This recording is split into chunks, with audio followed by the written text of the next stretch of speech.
圣经故事新旧约，台湾教会公报社印，1954年，放动囝。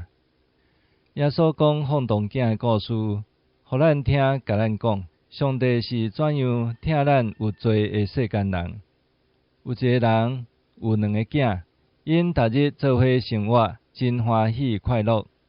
总是到有一日，为着细汉囝要离开家庭去外国，因逐人心真艰苦。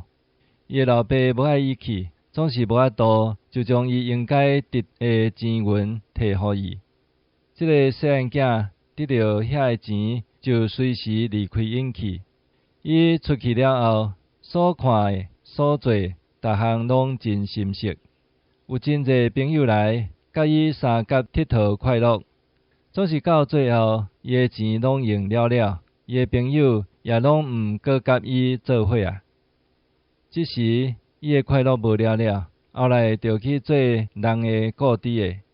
伊一面顾猪，一面腹肚枵，就捡猪咧食的豆荚起来食，实在真可怜。伊想到伊的老爸，伊的厝，才知伊是一个真戆的人。呾着安怎较好？后来伊决心要起来，转去伊的厝求老爸赦免伊。伊随时起身，哪行心内哪艰苦。呾伊安尼做，实在真对。总是伊的老爸毋知会骂伊未，也毋知有欢喜伊转来无。